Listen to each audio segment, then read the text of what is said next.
Okay guys, so this is going to be the review. This is going to be the review of my Benelli TNT 125. I've owned it for just over 8 months, and I thought it's about time that I did a review. I've got NGK plugs fitted, tail tidy, winter city grip tires. What else we got? Heated grips. And I believe that is it. First question is, would I buy this bike again for a starter bike? Absolutely. No doubt in my mind that it is one of the best starter bikes in sort of this style of bike. Obviously you've got the Grom, it's higher in price. Honda, higher in price, and you know, blah blah blah.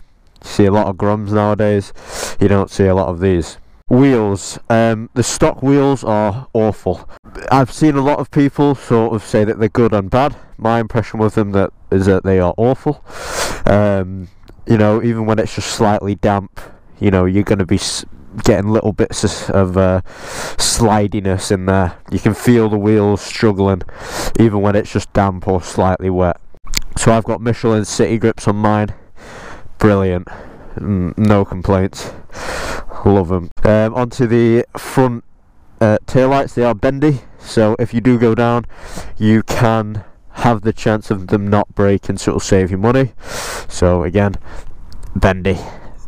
Okay, headlights, they're not too bad. There we go. So they're standard lights. We've got the 4 at the top. High beams, gets rid of them too and puts on the lower. With the high beams, when I'm riding at night, I tend to hold the flash. Where is it? The flash button. It gives it more of a.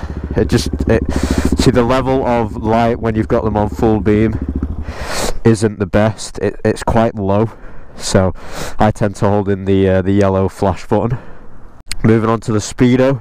One issue that I've noticed with mine and a few others TNTs is you get a lot of condensation inside the Speedo. It's not too much of an issue, it's just one of them things that, you know, you don't really want, but I personally don't care about. So we've got the Speedo on the left, you've got your fuel gauge, your time, your miles done. I'm currently at 9,459, and you've got your miles per hour. On the left you've got little buttons, so the top button changes your trips. So the last trip I did on this was 71 miles. Change it to trip B. If you press again, then it goes back to normal. What does the bottom one do? Changes it to kilometers an hour and the amount of kilometers that you've travelled. And pressing it again switches down. Mirrors are, as you'd expect, pretty standard and shit. Mine are rusting quite heavily. I'm not sure if you can see. I hope you can. Rusting quite bad. You know, mirrors are meh. I've also cracked my left one, so. Now I'm not going to do the heated grips just because they don't come standard with the bike. Moving on to the tank. I believe the most I've put in this bike is £5.67. I believe you can probably put 6 in it, depending if your tank's literally empty. So you're looking at about £6 to fully fill the bike, and that'll get you between 120 and 130 miles.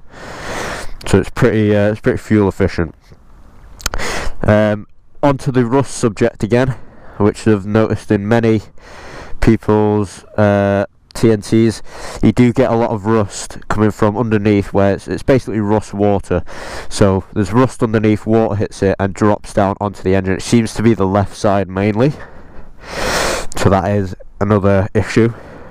Now the seat, there is not too much room.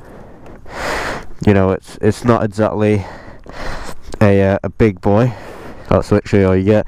Put a little toolbox, a little tool bag there, and I don't know, documents, something like that. That's about all you're going to be able to get in there. Another mod which I forgot to mention was, of course, the exhaust. Stock, this bike sounds boring and depressing, and with the Pipeworks exhaust, it sounds like this.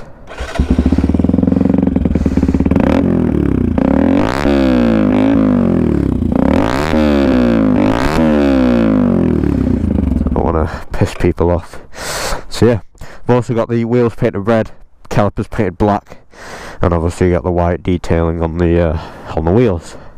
So let's get out on the bike and further discuss. Now, riding, let me turn my high beams off. Riding this bike is obviously very bumpy due to the fact that it's a small bike, so you are going to expect a lot of bumpiness and whatnot. Fun factor, it's a brilliant bike, really good bike. You know, you can't go wrong with it. It's cheap. It's a cheap bike, cheap to run, and you know, you don't mind getting it a bit dirty for a picture or going off-road and things like that. So it's a really fun bike. Now if you're looking for a bike to commute on, this bike is very good. It's fuel efficient, it's small, so you can get in and out of traffic very easily, and you know, there's not much that can go wrong in regards to it being a commuter. Now speed wise, the top speed I've gotten it to is 73. That is downhill and the wind at my back. Riding normally in the upright position on a non-downhill, so like this kind of road here, I can probably get up to about 63, 64 before it starts to obviously struggle to get any higher. This bike has CBS, which is combined braking system. So if I press the front brake, it will also do the back brake as a, I don't know, extra. We've got to have this little discussion now. Honda Grom or Benelli TNT. If you can afford a Honda Grom and you want a very common bike and you can do a lot of mods to it, go for the Honda Grom. However, if you would like a cheap, better looking, in my opinion, all around I feel better bike, then get the Benelli TNT. Obviously, everyone's got their own opinions. Everyone's got their own opinions. You can, you know, decide with yourself whether you prefer the Grom or the TNT. I prefer the TNT. As for you know, mechanical issues or electrical issues, I've had one electrical issue, and I'm just starting to have a little idle issue. That's because I haven't had the bike serviced in a fair bit of time. I think my next one's due at 9,500 miles. So as for electrical issues, the only issue I've had is that the kickstand sensor, when I first got the bike, it was about a week or two after I got the bike, I had a kickstand issue. Yeah, I did. I had a kickstand issue, a kickstand sensor issue, where I would try to start the bike up, but it just wouldn't do anything. That was due to the kickstand sensor being all fucked. So I went to sleep, came back the next morning, started it, and it started up fine, so I don't really know what happened. Maybe it was the battery, I don't fucking know. As for mechanical issues, I've had none, 0 in 9,450 miles. It's only recently, and I'm talking the last 3 or 4 days, that I've started to have an idle issue. So when the bike is stationary, whether it's at a light, in my driveway, you know, when you're stationary, it does sometimes struggle to, you know, to keep up. I'm guessing that's due to the fact that I haven't had a service in a while. And that is the only issue I've ever had mechanically with this bike and electrically. I have had no other major issues. And I think for a bike that costs £2,200 brand new, it's pretty fucking good. So, yeah. So that's about it. If you like the video, like the video. If you dislike it. If you're new to the channel and you enjoy my content, feel free to hit that subscribe button. And I'll see you guys in the next one.